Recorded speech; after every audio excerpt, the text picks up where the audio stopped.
3. 초등학생. 하지만 콜레아는 이미 듣고 있지도 않았다. 드디어 떠날 수 있게 됐으니 말이다. 대문을 나오면서 그는 주위를 둘러보고 어깨를 으쓱 움츠리면서 추운 걸이라고 말한 뒤 곧장 큰 길을 따라 걷다가 그 다음엔 오른쪽 골목길로 접어들어 시장의 광장으로 향했다. 광장까지 못 미쳐 어느 집 앞까지 이르자 그는 대문 앞에서 걸음을 멈추고 호주머니에서 호루라기를 꺼내서는 꼭 약속된 신호를 보내는 양 있는 힘껏 불었다. 1분도 채 안 돼서 그의 앞으로 갑자기 얼굴이 발그스름한 11살쯤 되는 소년이 쪽문에서 튀어나왔는데 따뜻하고 깨끗하고 멋스럽기까지 한 외투를 입고 있었다. 이 아이는 예비반에 재학 중인 소년 스무로프로, 갈로 속의 콜리아 크라소트키는 이미 2학년이나 위였다. 이렇게 되어 있네요. 스무로프로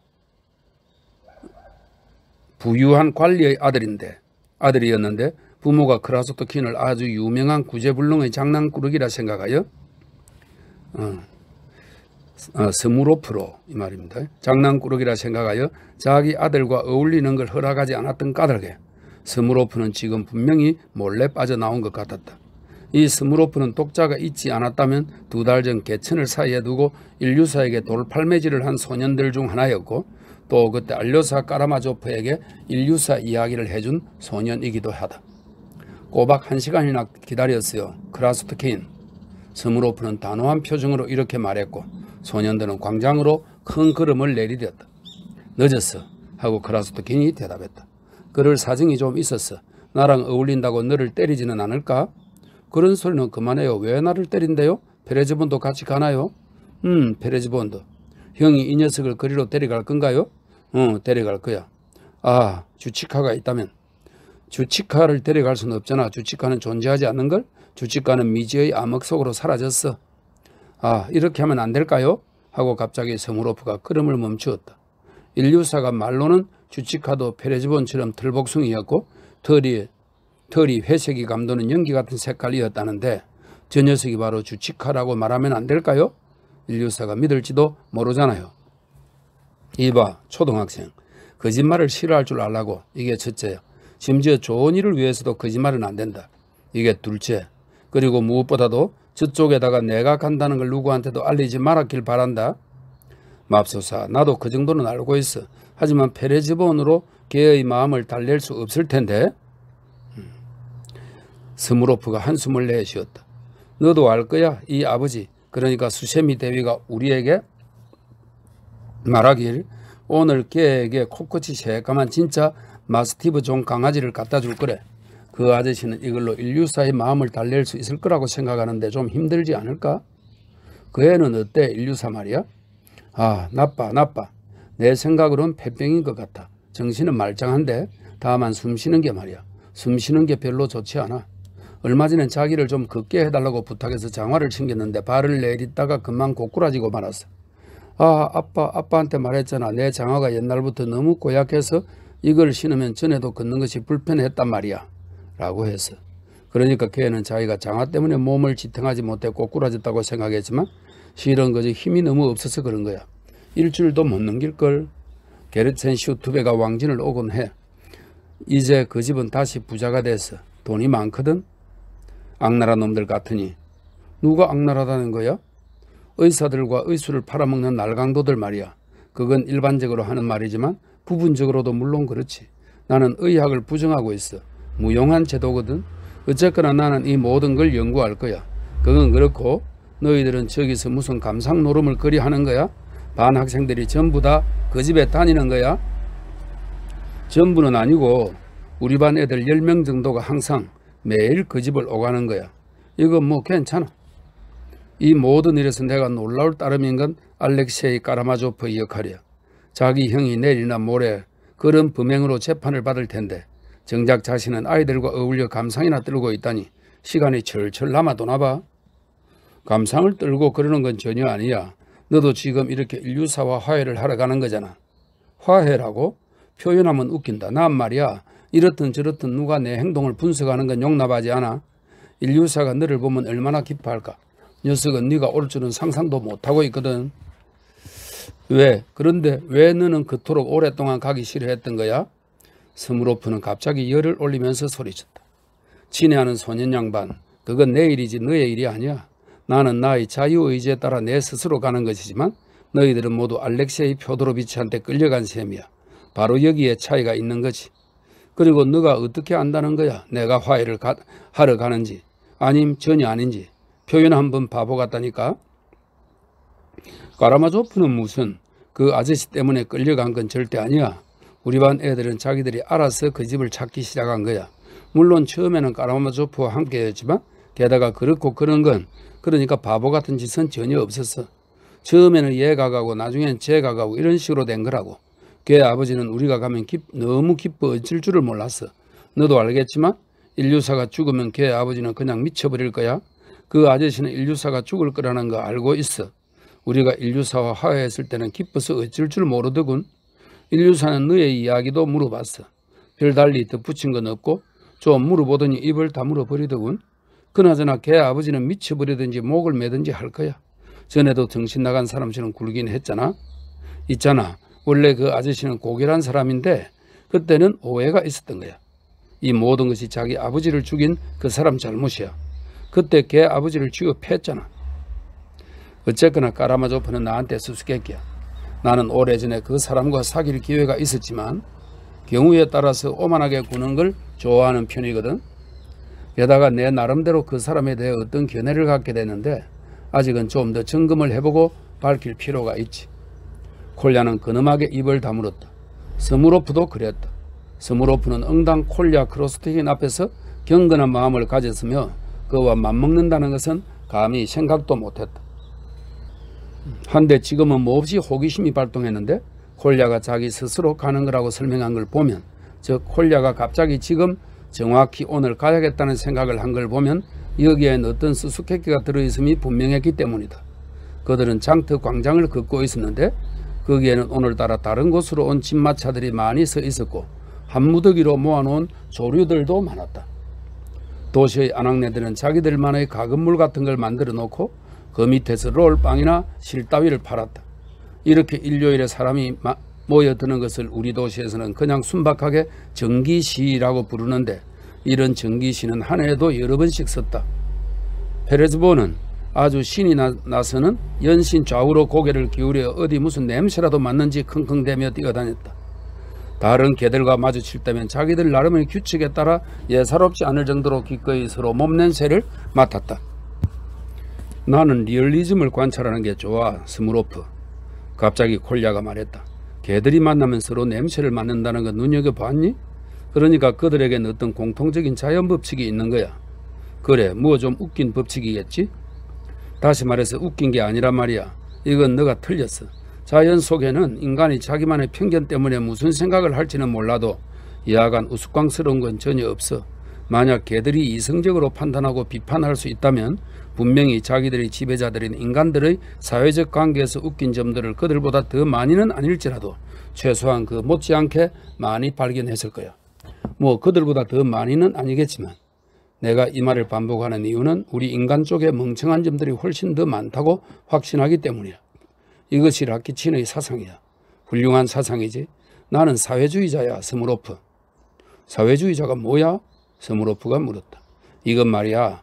모든 사람들이 평등하고 모든 재산도 공통된 하나의 재산이고 결혼 같은 것도 없고 종교며 법칙들이며 나머지 모든 것들도 다 그렇고 그렇다는 거야. 너는 아직 덜 커서 이런 걸 이해할 수 없어. 너한텐 아직 이러거든. 그나저나 춥다. 그래, 영하 12도래.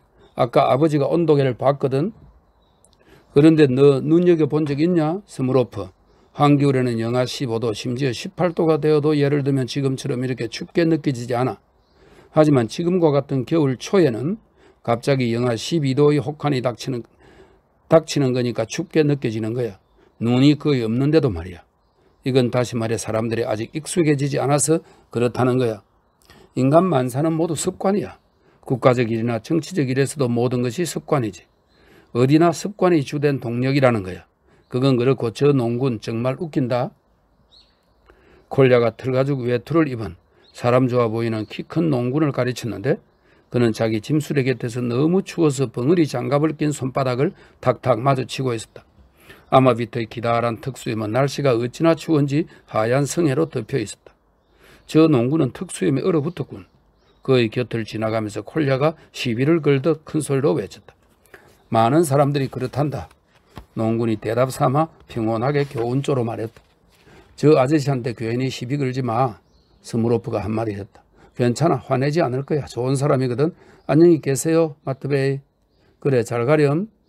아저씨가 정말 마트베이인가요? 그래 마트베이야. 아니 몰랐단 말이야? 몰랐어요. 그냥 되는 대로 불러본 거예요.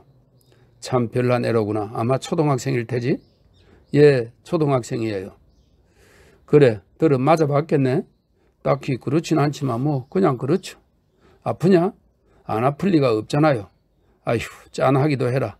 농구는 진심으로 한숨을 내쉬었다. 안녕히 계세요, 마트베이. 그래, 잘 가거라. 참 귀여운 녀석이로구나, 정말로. 소년들은 계속 자기 길을 갔다. 좋은 농군이야. 콜야가 스무로프에게 말을 걸었다. 나는 민중과 이야기하는 것을 좋아하고 또 민중의 가치를 언제나 가까이 인정해 주지. 왜 저 아저씨한테 우리가 학교에서 매를 맞는다고 거짓말을 한 거야? 스무로프가 물었다. 위로를 좀 해줄 필요가 있지 않겠어? 위로는 무슨? 이봐 스무로프. 첫마디에 못 알아듣고 자꾸 되묻는 걸 나는 좋아하지 않아. 어떤 것은 아예 설명을 할 수도 없단 말이다. 농군의 생각에 따르면 학생은 매를 맞고 있고 맞아야 돼. 맞지 않는다면 그게 학생인가? 이런 식이지. 그런데 내가 갑자기 그에게 우리는 매를 맞지 않는다고 말한다면 그는 정말로 실망할걸? 그래봤자 너는 이게 무슨 말인지 모르잖아. 민중과 이 얘기를 나누려면 요령이 있어야 되거든. 그래도 제발 시비는 걸지를 마.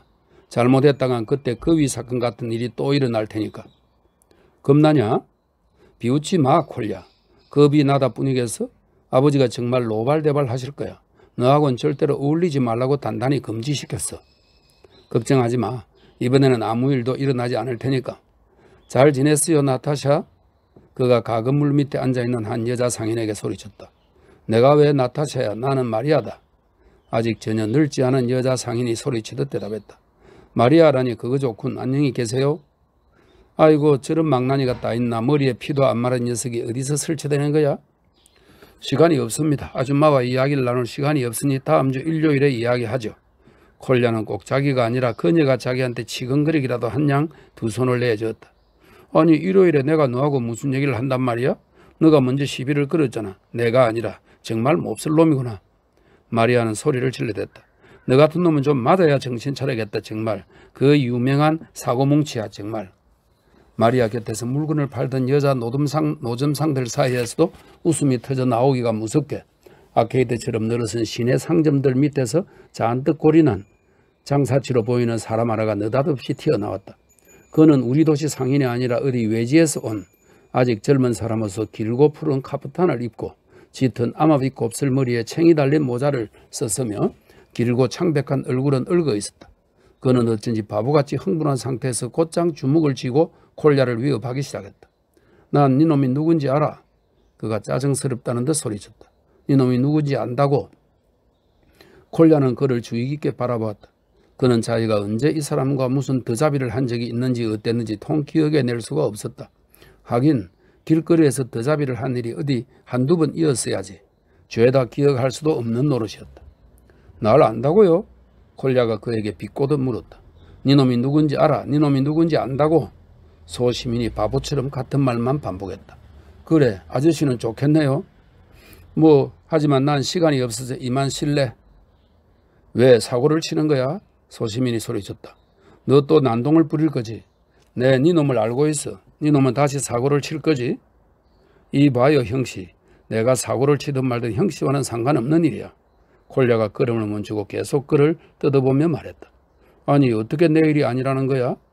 당연히 형씨 일이 아니죠. 그럼 누구 일이야? 누구 일이냐고. 응? 누구 일이야 도대체? 이 봐요 형씨. 이건 트리폰 니키치치의 일이지 형씨와 상관할 일이 아니야.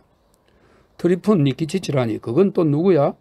여전히 열을 올리긴 했지만 바보같이 놀라워하면서 청년은 콜야를 응시했다. 콜야는 근엄하게 그를 훑어보았다. 보즈네 셰니에 이거는 예수 성천절이라는 뜻인데 여기서는 그런 이름의 교회를 일컫는 듯 하답니다. 보진의 세니에에 가봤어요? 콜야가 그에게 엄격하고 집요하게 갑자기 물었다. 보진의 세니에라니? 거긴 또 어디야? 거긴 또 왜? 아니 가본 적 없어. 청년이 다소 어리둥절해했다. 사마네예프는 알고 있어요? 더욱더 집요하고 엄격하게 콜야가 계속했다. 사바네예프는 또 누구야? 아니 난 몰라. 에이 그렇다면 볼장 다 봤군. 콜야가 갑자기 딱 잘라 말하더니 갑자기 오른쪽으로 몸을 휙 돌려 재빨리 큰 걸음으로 자기 길을 갔는데 사바네예프도 모르는 이런 병신이랑 이야기하는 것 자체가 경멸스럽다 하는 투였다. 내 놈 거기서 에이 사바네예프가 누구냐니까? 청년은 정신이 들자 다시 흥분해서 어쩔 줄을 몰랐다. 저 녀석 도대체 무슨 소리 한 거야? 아낙네들은 웃음을 터뜨렸다. 참 알다가도 모를 녀석이야. 한 아낙네가 말했다. 저 녀석이 말한 사바네예프라는 게 누구냐니까? 청년은 오른손을 내저으며 여전히 광포하게 반복했다. 이건 분명히 쿠지미체프 집에서 일했던 그 사바네예프일 거야. 그렇고 말고. 갑자기 한 아낙네가 추측을 해봤다.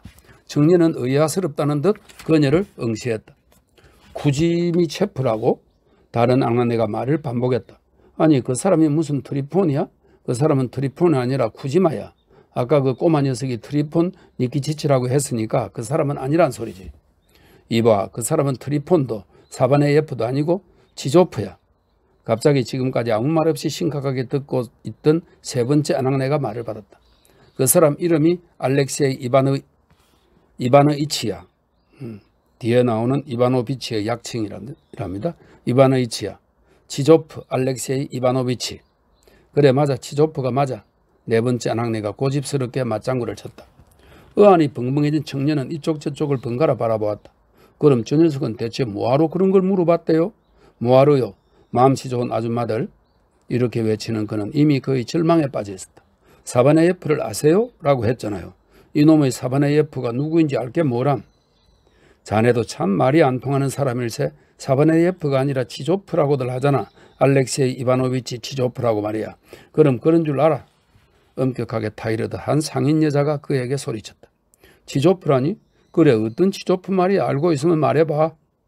왜 키만 멀때까지 크고 코를 질질 흘리는 사람이 있잖아. 여름에 시장에 앉아 있었는데. 하지만 그 치조프란 사람이 나와 무슨 상관이에요? 마음씨 좋은 아줌마들 예? 내가 어떻게 알아 치조프가 자네랑 무슨 상관인지. 그 사람이 자네랑 무슨 상관이 있는지 누가 알겠어? 하고 다른 여인이 말을 받았다. 아니 그렇게 떠들어대는 걸 보면 그 사람이 너랑 무슨 상관인지는 자네 자신이 알아야지. 저 꼬마 녀석은 자네한테 말했지 우리한테 말한 게 아니야. 이 어리석은 양반아. 아니면 정말로 모르는 겐가? 누구를요? 치조프 말이다. 에이 귀신은 그놈의 치조프 안 잡아가나? 아줌마도 똑같아요. 저 꼬마 녀석은 정말 작사를 내버려야겠어. 정말로 그 녀석이 나를 놀렸어. 치조프를 작살낸다고? 오히려 그 사람이 자네를 작살낼걸? 자넨 바보야 정말. 치조프가 아니라 저 꼬마 녀석을 작살낼 거예요. 이 못됐고 해로운 아줌마야. 저 녀석을 이리 내놔요. 어서 내놓으라고요. 그 놈이 나를 놀렸어. 아낙네들은 깔깔 웃어댔다. 콜야는 이미 의기양양한 표정을 지으며 성큼성큼 걸음을 뗐다. 스무로프는 멀리서 소리를 지르는 사람들 무리를 돌아다보며 그와 나란히 걸었다. 콜야와 같이 있다가 소동에 말려들지는 않을까 줄곧 겁이 났지만 그도 몹시 즐거운 것 마찬가지였다. 너가 아까 물어본 사바네예프는 어떤 사람이야? 어떤 대답이 나올지 충분히 짐작이 됐지만 그래도 콜야한테 물어보았다. 사바네예프가 어떤 사람인지 내가 어떻게 알아? 이제 저 사람들은 저녁 때까지 저렇게 떠들어댈 거야. 나는 사회의 모든 계층의 바보들을 뒤흔들어 놓는 게 좋아. 어라 저기 또 병신이 하나 서 있군. 저기 농군 말이야. 명심해둬. 멍청한 프랑스 사람보다 더 멍청한 건 아무것도 없다라고들 하지만 러시아 사람의 생김새도 만만치 않다는 걸 말이야. 저 사람 얼굴에 나는 바보다 하고 쓰여 있지 않나? 저 농사꾼 말이야. 응? 저 사람 좀 그냥 내버려둬. 콜야 조용히 지나가자. 절대로 그냥 내버려 두지 않겠어. 난 지금 가볼 거야. 헤이 안녕하세요 농군 아저씨. 귀골이 장대한 농군은 천천히 그들 곁을 지나가다가 고개를 들어 어린 청년을 바라보았는데 필경 술을 한 잔 걸친 듯 했고 둥글둥글 순박해 보이는 얼굴엔 턱수염이 덥수룩하게 나 있었고 머리칼은 희끗희끗했다. 그래 너는 안녕하냐? 농담으로 인사한 게 아니라면 말이다. 그가 서두르지 않고 그렇게 대답했다. 만약 농담이라면요? 콜야가 웃었다. 농담이면 또 어떠냐? 그렇게 농담도 하렴. 하나님이 너와 함께 하길 아무렴 어떠냐? 그럴 수도 있지. 농담이란 원래 언제든지 하라고 있는 거니까. 이거 미안한 걸 아저씨 진짜 농담이었는데 뭐 그럼 하나님이 너를 용서하시길. 그럼 아저씨는 용서해 주는 건가요? 용서하다 뿐이냐? 어서 가봐라. 으라. 그러니까 아저씨는 정말 현명한 농군인 것 같아요. 너보다는 현명하지. 느닷없이 아까처럼 근엄하게 농군이 대답했다. 설마 그럴 리가 있나요? 콜야는 다소 어리둥절해졌다. 내 말이 맞을걸. 뭐 그렇다고 해두죠. 정말 그렇다니까 얘야. 안녕히 가세요 농부 아저씨. 너도 잘 가거라. 농군도 종류가 가지가지야. 콜야가 얼마 동안 입을 다물고 있다가 스무로프에게 한마디 했다. 저렇게 똑똑한 농군을 만날 줄은 몰랐는걸. 나는 언제나 민중의 지혜를 인정해줄 준비가 되어 있어. 멀리 성당의 시계는 11시 반을 쳤다. 소년들은 서둘러 걸음을 재촉했으며 2등 대위 스네기료프의 집까지 남아있는 꽤 먼 길을 이제는 거의 대화도 나누지 않고 빨리 걸어갔다. 집 앞에서 20보쯤 떨어진 곳에서 콜야는 걸음을 멈추었는데 스무로프한테 먼저 가서 까라마조프를 이리로 좀 불러달라고 명령했다. 미리 냄새를 좀 맡아둘 필요가 있지. 그가 스무로프에게 말했다. 왜 불러달라는 거야?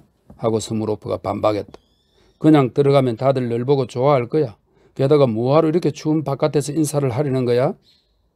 왜 그 사람을 여기 이렇게 추운 바깥으로 불러내야 하는지는 내가 이미 알고 있어. 콜야가 폭군처럼 딱 잘라 말했고 스무로프는 명령을 이행하기 위해 달려갔다. 4. 듀치카. 콜야는 근엄한 얼굴을 하고 담장에 몸을 살짝 기댄 채 알료사가 나오길 기다렸다. 그렇다. 그는 이미 오래전부터 알료사를 만나고 싶었다. 그에 대한 얘기는 아이들한테서 지겹도록 많이 들어왔지만 지금까지 아이들이 자기 앞에서 그에 대한 이야기를 넣어놓고 심지어 비판까지 할 때면 그 얘기를 들을 때마다 겉으로는 늘 경멸스럽고 무심한 태도를 취했다. 하지만 속으로는 무척이나 사귀고 싶었다. 그가 들은 알료사에 대한 얘기 속에 모두 무언가 공감이 가고 사람을 끄는 것이 있었던 것이다. 그랬기 때문에 이 순간은 중대했다. 첫째, 독립심을 보여주기 위해 제 얼굴에 먹칠하는 일이 없도록 해야 한다. 안 그러면 내가 13살짜리 꼬마라고 생각하면서 나를 저 녀석들과 똑같은 코올리게로 간주할 거야. 게다가 그 사람이 이 코올리게들한테 무슨 관심이 있을까? 사귀게 되면 물어봐야겠다. 그나저나 내가 이렇게 키가 작다니 영 고약해. 투지코프만 해도 나보다 어린데도 머리 반개 정도는 더 크잖아. 하지만 내 얼굴은 똘똘해 보인단 말이야. 잘생긴 건 아니야. 그래, 얼굴이 추잡하게 생겼다는 건 나도 알고 있어. 그래도 똘똘하게 생긴 얼굴이지. 속내를 너무 많이 터놓는 것도 안 돼.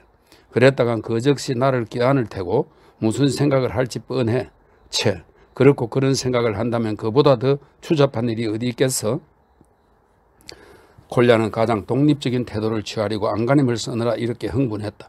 무엇보다도 그를 괴롭힌 것은 키가 작다는 것, 얼굴이 추잡하게 생겼다는 것보다는 차라리 작은 키였다. 그의 집벽 모퉁이에는 작년부터 연필로 선을 그어서 자신의 키를 표시해 놓았는데 그때 이후로 그는 2달에 한 번씩 마음을 졸이며 자기가 또 얼마나 컸나 재보려고 다가가곤 했다. 하지만 정말 슬픈 일이다. 키는 눈곱만큼밖에 안 자랐으며 이 때문에 그는 이따금씩 마냥 절망에 빠지곤 했다. 얼굴에 관한한 추잡하기는커녕 오히려 뽀얗고 창백한 데다가 주근깨가 나있어 상당히 귀여웠다. 크지는 않지만 생기 있는 회색빛 눈에는 대담한 기운이 가득했으며 풍만한 감정으로 불타오를 때도 종종 있었다. 광대뼈는 좀 넓은 편이었고 입술은 작고 그다지 두껍지는 않았지만 아주 붉었다. 자그마한 코는 완전히 들려 있었다. 이건 완전히 들창코야. 완전히 들창코라니까. 거울을 들여다볼 때마다 콜야는 속으로 이렇게 중얼거렸고 거울 앞을 떠날 때마다 언제나 붕괴했다. 그나마 얼굴은 정말 똘똘해 보이는 걸까? 그는 이따금씩 이것마저도 의심하면서 생각에 잠기곤 했다. 하지만 얼굴과 키에 대한 근심이 그의 영혼을 송두리째 집에 삼켰다고 생각해서는 안 된다. 오히려 거울 앞에 있는 순간들이 아무리 독살스럽더라도 이런 건 금방 잊어버렸으며 그 자신이 자신의 활동을 정의한 대로 오랫동안 이념과 현실 생활에 완전히 몰두하곤 했다. 알로샤는 곧 나타났으며 콜야를 향해 빠른 걸음으로 다가왔다. 몇 걸음 떨어져 있을 때부터 이미 그는 알료사의 얼굴에 기쁜 기색이 역력하다는 것을 알아보았다. 정말로 나를 만나는 게 저렇게 기쁜 건가? 콜야는 만족감에 젖어 이렇게 생각했다. 겸사겸사 한마디 해두자면 알레오사는 우리가 그의 이야기를 중단한 시점 이후 몹시 달라져 있었다. 성복을 벗어던지고 지금은 멋지게 재단된 프로코트를 입고 부드럽고 둥근 모자를 쓰고 있었으며 머리카락은 짧게 깎은 상태였다. 이 모든 것이 그를 몹시 돋보이게 만들어서 완전히 미남이 되어 있었다. 그의 귀염성 있는 얼굴은 항상 명랑한 표정을 짓고 있었지만 이 명랑함은 어쩐지 조용하고 평온한 것이었다. 그런데 콜야는 알로시아가 방에 앉아 있을 때의 복장 그대로, 그러니까 외투도 걸치지 않고 나온 걸 보고서 몹시 놀랐다. 무척 서두른 모양이었다.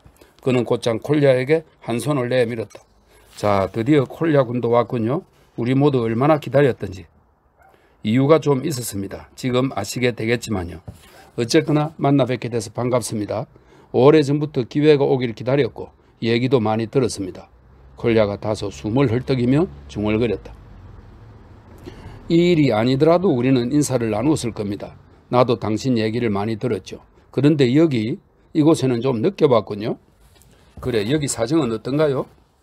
인류사는 상태가 아주 나빠요. 꼭 죽을 것 같군요. 무슨 소리입니까? 의학이란 비열한 겁니다. 안 그렇습니까? 카라마조프씨. 열을 올리면서 콜야가 소리쳤다. 인류사는 몹시 자주 당신 얘기를 하곤 했습니다. 심지어 잠을 잘 때나 열에 들 때 헛소리를 할 때도 당신이 그에게 몹시 소중한 존재였다는 걸 알겠더군요. 그러니까 그 사건, 나이프 사건이 있기 전까지는 여기에는 또 다른 원인이 있는데, 그래, 이건 당신의 개입니까? 예, 나의 개입니다. 페레즈본이죠. 추치카가 아니고요. 알로시아는 콜야의 눈을 안타깝다는 듯 바라보았다. 그 녀석은 이미 그렇게 사라져버린 겁니까? 다들 주치카가 오길 바라고 있다는 거 알고 있습니다. 다 들었거든요. 콜야가 수수께끼 같은 미소를 지었다. 들어보십시오, 카라마조프씨. 나는 당신에게 모든 일을 설명하겠습니다. 내가 온 건 무엇보다도 이 때문이니까요. 당신을 이렇게 불러낸 것도 안으로 들어가기 전에 미리 당신에게 모든 사건을 설명하기 위해서입니다. 그가 활기를 띠며 말을 시작했다. 보십시오, 카라마조프씨. 봄에 인류사는 예비반에 들어갔습니다. 우리 학교 예비반이 어떤지는 유명하지요. 코올릭의 꼬맹이 천국으로 말입니다. 인류사는 곧장 놀림거리가 됐죠. 나는 두 학년이 높았기 때문에 물론 멀리서 제3자의 입장에서 그냥 보고만 있었습니다. 작고 허약하지만 좀처럼 굴복하지 않는, 심지어 그들과 싸움질을 할 만큼 오만한 아이라는 것을 알겠더군요. 눈이 타오르고 있었지요. 나는 그런 아이들이 좋아요. 하지만 애들은 인류사를 더 심하게 괴롭혔지요. 무엇보다도 그 당시 인류사는 외투꼴이 말이 아니었고 바지는 깡총하게 짧았고 장화에는 구멍이 숭숭 뚫려 있었습니다. 애들은 이것도 꼬투리를 잡았어요. 잔뜩 창피를 준 거죠. 하지만 나는 이런 것은 딱 질색이라서 즉시 인류사를 감싸주고 본때를 보여줬죠. 사실 나는 걔들을 좀 때리기도 하지만 그래도 걔들은 나를 숭배합니다. 아시겠죠, 카라마조프씨? 콜야는 아주 신이 나서 자기 자랑을 늘어놓았다. 게다가 나는 대체로 꼬맹이들을 좋아합니다. 지금도 우리 집에는 햇병아리 둘이 내 목에 매달려 있는데 심지어 오늘도 요 녀석들 때문에 좀 지체가 된 겁니다. 이런 식으로 애들은 인류사를 때리지 않게 되었고 나는 그를 제 보호하에 두게 됐습니다. 오만한 소년이란 걸 알겠더군요. 분명히 말씀드리건대 오만한 녀석이었지만 결국엔 노예처럼 나에게 헌신하게 됐고 나의 가장 하찮은 명령도 이해하고 나의 말을 하나님의 말인 양 따르고 나를 흉내내기 시작했죠. 또 학교에서 쉬는 시간이 되면 이제 나한테로 왔고 우리는 함께 다니곤 했습니다. 일요일에도 늘 그랬죠. 우리 김나지움에서는 상급생이 이렇게 어린애들과 어울리면 놀려대곤 하지만 이건 편견에 지나지 않습니다. 나 이상이 이런 만큼 그걸로 된 겁니다. 안 그렇습니까? 나는 그 애를 가르치고 또 발전시키고 있습니다. 그래, 그 애가 내 마음에 든다면 내가 그 애를 발전시키지 못할 이유가 없지 않습니까? 아닌 게 아니라 까라마조프씨, 당신도 저런 햇병아리들과 어울리면서 젊은 세대에게 영향력을 행사하고 그들을 발전시키고 그들에게 유용한 존재가 되고 싶은 거 아닙니까? 그래서 고백하건대 내가 들어서 알고 있는 당신의 성격 속에 깃든 이 특성이 제 흥미를 무엇보다도 자극했습니다. 어쨌거나 본론으로 들어가죠. 지적하건대 그 아이의 내면에서는 어떤 예민하고 감상적인 측면이 자라나고 있는데 나는 송아지 같은 어리광이라면 뭐든 단연코 반대이며 태어날 때부터 그래왔습니다. 게다가 일련의 모순들도 눈에 띄입니다. 즉 오만한데도 나한테는 노예처럼 헌신했고 또 노예처럼 헌신했다가 갑자기 눈을 번뜩이면서 심지어 내 의견에 반대하면서 논쟁을 시작하곤 미친 것처럼 떠들거든요. 이따금씩 내가 이런저런 사상들을 피력하면 그 애는 딱히 내 사상에 반대한다기보다는 그저 나 개인에게 대든다는 것이 훤히 보이는데 이건 내가 그 애의 다정스러움에 냉담하게 응수했기 때문이죠. 자, 그래서 나는 그 애의 버르장머리를 고쳐주기 위해 그 애가 다정스럽게 굴면 굴수록 더욱더 냉담하게 굴었는데 이건 일부러 그런 겁니다. 이게 나의 신념이니까요. 그러니까 나의 목적은 그 애의 성격을 엄중히 훈련시키고 다듬어서 제대로 된 인간을 창조하고, 그리고 또 물론 당신은 내 말을 대부분 이해하실 테죠. 그러다가 그 애가 하루고 이틀이고 사흘이고 늘 혼란스러워하고 슬픔에 잠겨 있다는 걸 갑자기 알게 됐는데 그건 이미 다정스러움을 갈망해서가 아니라 무언가 다른 아주 강하고 더 높은 일이 있어서였던 겁니다. 이게 무슨 비극이란 말인가 하고 나는 생각했죠. 그리고 그 애를 족쳐서 사연을 알아냈습니다. 그 애는 어쩌다가 돌아가신 당신 아버지의 하인 스메르자코프와 어울리게 됐고 그 하인은 바보 같은 그 애에게 어리석은 장난질을, 다시 말해 짐승같이 저열한 장난질을 가르쳐 주었습니다. 그러니까 몰랑몰랑한 빵 조각을 가져와 그 속에 피인을 집어넣고서 빵 조각을 씹지도 않고 집어삼킬 만큼 배를 골고 있는 마당개 아무놈한테나 던져주고 어떤 일이 일어날지를 보자 하는 거였죠. 자, 그리하여 그들은 빵 조각을 하나 준비해서 지금 문제가 되고 있는 바로 그 들복숭이 주치카에게 던져주었는데 녀석은 밥을 제대로 먹지 못해서 하루 종일 허공에다 대고 킁킁 짖어대던 마당개였죠. 녀석은 냉큼 달려들어 빵 조각을 집어삼키더니 이내 째질 듯 비명을 내지르며 빙빙 돌더니 달리기 시작했고 달리면서도 계속 낑낑 비명을 지르다가 사라졌답니다. 인류사가 직접 나한테 이렇게 묘사해 주더군요. 나에게 그 일을 고백하면서도 그 애는 울음을 그치질 않고 나를 끼안은 채 몸을 부들부들 떨었습니다. 달려가면서도 낑낑대고 또 달려가면서도 낑낑 비명을 질렀어. 오직 이 말만을 반복했는데 그 장면이 그에게 충격을 주었던 겁니다. 뭐 내가 보기엔 양심의 가책이었던 거죠.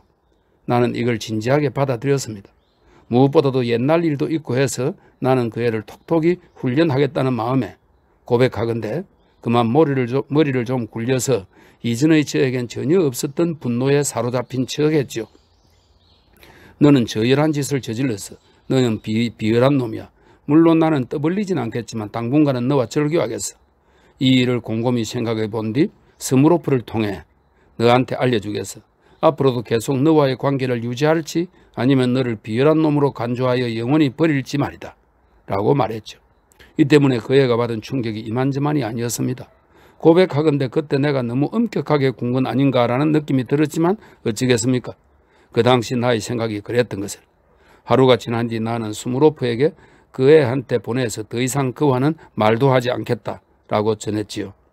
이건 두 친구가 서로 절교할 때 우리들끼리 쓰는 표현이죠.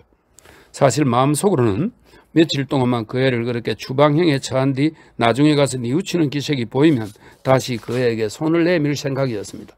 이것이 나의 확고한 의도였습니다. 하지만 당신 생각은 어떠십니까? 스무로프한테서 내 말을 전해들은 뒤 그 애는 갑자기 눈을 번뜩였다더군요. 그라소트키 내게 내 말을 전해줘 라고 그 애가 소리쳤답니다. 이제부터 난 아무 개한테나 피인이든 빵조각을 던져줄 테다. 아무 개나. 그래서 나는 그래 그 녀석 제멋대로 구는 데는 1등인 걸 완전히 따돌려 버려야겠어 라고 생각하곤 그 애를 드러내놓고 멸시하기 시작했고 만날 때마다 외면하거나 조롱하듯 웃어주었죠. 그러던 중 갑자기 그 애의 아버지 사건이 일어난 겁니다. 기억나시죠? 수세미 사건 말입니다. 아시겠죠? 그러니까 그 애는 미리 진작부터 무서울 만큼 골이 나 있었던 겁니다. 아이들은 내가 그 애를 버렸다는 걸 알고서 그 애한테 달려들어 수세미라고 약을 올렸습니다. 바로 그 무렵 그들 사이에서는 한바탕 싸움질이 벌어졌고 한 번은 그 애가 호되게 얻어맞은 것 같아 나도 정말 유감스러웠습니다. 그러던 중 한 번은 아이들이 수업을 끝내고 나올 때 운동장에서 그 애가 혼자 모든 아이들을 상대로 덤벼들었는데 때마침 나는 10걸음쯤 떨어진 곳에 서서 그 애를 보고 있었죠. 맹세코 나는 그때 비웃었던 기억은 없고 오히려 그때는 그 애가 너무나 안쓰러워서 한순간만 더 있었더라도 그 애한테 달려가 보호해 주었을 겁니다. 하지만 그 애가 갑자기 나의 시선을 보았습니다. 그 애에게 어떻게 보였는지는 모르겠지만 그 애는 펜 나이프를 끄집어내더니 나한테로 달려들어 제 허벅지를 찔렀어요. 바로 여기 오른쪽 다리요. 나는 꿈쩍도 하지 않았습니다. 고백하건대 나는 이따끔씩 용맹스러울 때가 있거든요. 까라마조프씨. 나는 그저 내 우정을 이딴 식으로 보답하고 싶단 말이지. 어디 해봐. 기꺼이 응해줄 테니. 라는 말을 담은 시선으로 경멸스럽게 바라보기만 했습니다. 하지만 그 애는 두 번 다시 찌르지는 못하고 오히려 그만 참지를 못하고서 그 스스로 경악한 채 칼을 내팽개치고 목청껏 울음을 터뜨리면서 도망치기 시작하더군요. 나는 물론 고자질을 하기는커녕 다른 아이들한테도 선생님들 귀에 들어가지 않도록 입을 다물라고 명령했고 심지어 어머니한테도 상처가 다 아물었을 때 비로소 말씀을 드렸습니다.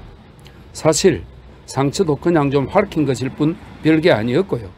그 다음에 바로 그날 그 애가 돌팔매질을 했고 당신의 손가락을 깨물었다는 얘기를 들었습니다만 하지만 이해하시겠죠? 그 애가 어떤 상태였는지요. 그래 뭘 어쩌겠습니까? 내가 그만 바보짓을 했는 거요. 그 애가 병이 났을 때 그 애를 용서해 주러 다시 말해 서로 화해를 하러 찾아가지 않은 것이 지금은 후회가 돼요. 하지만 그런 데는 나 나름의 특수한 목적이 있었습니다. 자, 이것이 사건의 전말이고 다만 내가 바보짓을 했던 것 같아요. 아, 정말 유감이군요. 알료샤가 흥분해서 소리쳤다. 내가 그 애와 당신의 관계를 좀 더 일찍 알지 못했다니 말이죠. 진작 알았더라면 오래전에 내가 직접 당신을 찾아가서 나와 함께 그 애를 찾아가자고 부탁했을 텐데 믿든 안 믿든 그 애는 병상에 누워 열에 들던 상태에서도 줄곧 당신 얘기를 했습니다. 나는 당신이 그 애에게 얼마나 소중한지 미처 몰랐군요. 그런데 정말로 그 주치카는 못 찾아낸 겁니까? 그의 아버지와 모든 아이들이 온 도시를 샅샅이 뒤졌습니다. 믿든 안 믿든 그 애는 몸도 성치 않은데 눈물을 줄줄 흘리면서 내가 있는 데서 3번이나 내가 아픈 건 아빠 그때 내가 주치카를 죽였기 때문이야. 이건 하나님이 나한테 벌을 내리신 거야. 라며 아버지한테 반복하더군요. 아무래도 이 생각을 떨쳐낼 수는 없는 모양입니다. 지금이라도 이 주치카를 찾아내서 녀석이 죽지 않고 살아있다는 것을 보여준다면 그 애는 너무 기쁜 나머지 대번에 부활할 겁니다. 해서 우리는 모두 당신에게 기대를 걸고 있었던 거죠. 아니 그런데 무슨 근거로 내가 주치카를 찾아내리라고 다시 말해서 다른 누구도 아닌 내가 그럴 수 있으리라고 기대하신 거죠? 굉장한 호기심을 보이면서 콜리아가 물었다. 왜 하필이면 다른 사람이 아닌 나를 염두에 두셨던 거죠? 어떤 소문이 떠돌았죠. 당신이 주치카를 찾고 있으니까 그 녀석을 찾아내기만 하면 데리고 올 거라는. 스무로프가 무언가 이런 종류의 말을 한 것 같아요. 우리는 무엇보다도 주치카가 살아있는 것처럼 사람들이 어디선가 그 녀석을 본 것처럼 믿게 하려고 줄곧 안간힘을 쓰고 있습니다. 아이들이 어디선가 살아있는 토끼를 그 애한테 구해다 주었는데 그 애는 그저 바라보면서 아주 약간 미소를 지을 뿐 곧 토끼를 들판으로 풀어주라고 부탁하더군요. 해서 우리는 그렇게 했죠. 바로 지금 아버지가 돌아오는 길에 그 애한테 마스티프 존 강아지를 갖다 주었습니다. 역시나 어디서 구한 것인데 이렇게 해서 아이를 달랠 수 있으리라고 생각했겠지만 상황은 더 나빠진 것 같군요. 그런 말이죠. 까라마조프씨. 그 아버지라는 사람은 어떤가요? 나도 그를 알고는 있지만 당신이 보시기엔 어떤가요? 어릿광대 같지 않나요? 절대 아닙니다. 감수성이 너무도 예민하지만 어쩐지 억눌린 그런 사람들이 있습니다. 그들의 어릿광대 같은 행동들은 몇몇 사람들이 너무 미워 빈정거리는 것과 비슷한데 그들 앞에서 오랫동안 비굴할 정도로 소심하게 굴었던 탓에 그들의 눈을 똑바로 바라보고는 감히 사실대로 말할 수 없기 때문이죠. 정말로 크라소트킨 이런 류의 어릿광대 같은 행동들은 이따금씩 굉장히 비극적인 법입니다. 그는 모든 걸 지상의 모든 걸 지금 인류샤에게 쏟아부었기 때문에 인류샤가 죽으면 너무 괴로운 나머지 미쳐버리든지 아니면 자살을 할 겁니다.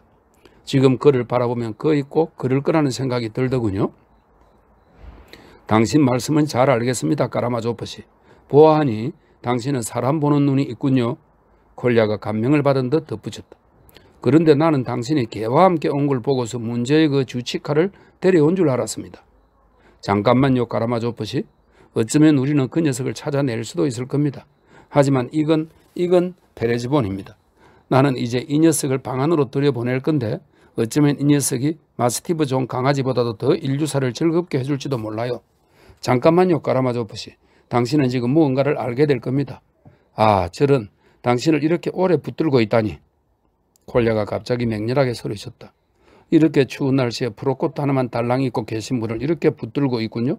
그거 보세요. 나는 정말로 이기주의자라니까요. 우리는 모두 이기주의자예요. 까라마초프씨. 걱정 마십시오. 사실 춥긴 춥지만 원래 감기가 잘 안 걸리는 체질입니다. 어쨌거나 이제 갑시다. 참 그나저나 이름이 어떻게 되시더라. 콜야라는 건 알고 있습니다만 그 다음은 니콜라이 이바노프 크라스트킨 혹은 관청식으로 말해 아들 크라스트킨입니다.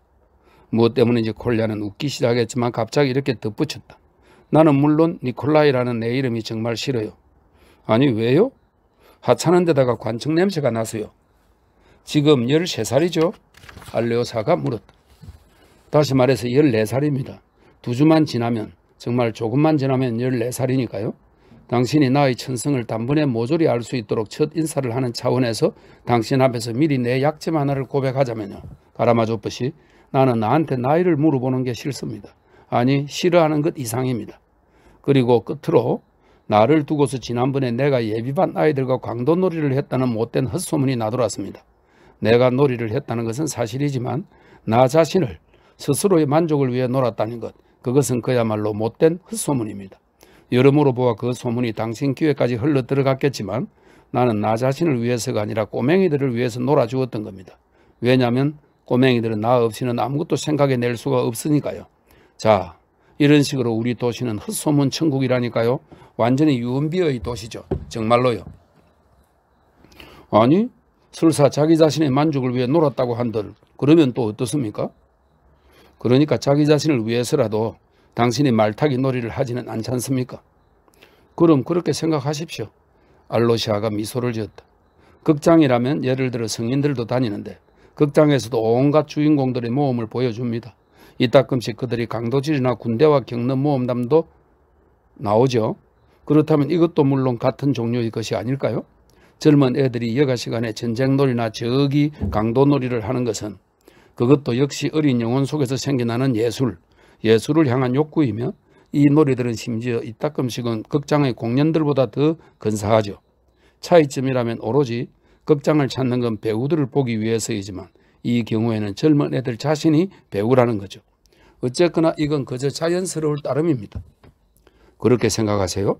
그것이 당신의 신념인가요? 콜야가 그를 주의 깊게 바라보았다. 그러니까 그 발상은 상당히 흥미진진하네요. 나는 지금 집에 도착하면 이 문제를 놓고 머리를 좀 굴려보겠습니다. 고백하건대 나는 정말로 당신한테 무언가를 배울 수 있을 거라고 기대했어요. 내가 온 것은 당신에게서 가르침을 받기 위해서입니다. 가라마조프씨. 콜야가 감명을 받은 듯 격정적인 목소리로 말을 끝맺었다. 그럼 나는 당신에게 가르침을 받도록 하죠. 알로샤가 그의 손을 쥐면서 미소를 지었다. 콜야는 알료사에게 굉장히 만족했다. 그를 감동시킨 것은 알료사가 자기를 극히 동등하게, 그러니까 자기를 완전한 어른으로 대하며 얘기를 나누고 있다는 점이었다. 그럼 지금 바로 제주 하나를 보여드리죠. 까라마조프씨. 역시나 일종의 극장 공연입니다. 그가 초조하게 웃었다. 내가 온 것도 바로 이 때문이니까요. 우선 왼쪽에 주인 집 방에 들릅시다. 당신 친구들은 전부 거기에 외투를 맡겨두었죠. 방 안은 비좁고 후덥지근하거든요. 나는 아주 잠깐 들른 거니까 그냥 외투를 입은 채로 들어가도 좀 앉아 있겠습니다. 페레즈본은 여기 현관에 남아서 죽을 겁니다. 헤이 페레즈본, 자 콱 죽어라. 보십시오. 녀석은 죽었습니다. 나는 우선 들어가서 상황을 좀 살펴본 뒤 나중에 필요해지면 휘파람을 불겠습니다. 헤이 페레즈본 하고요. 그러면 당신은 녀석이 미친 듯 냉큼 뛰어 들어오는 것을 보실 겁니다. 다만 그 순간에 스무로프가 문을 열어주는 걸 잊지 말아야 될 텐데 어떻든 내가 조치를 잘 취할 테니까 당신은 제주나 구경하세요.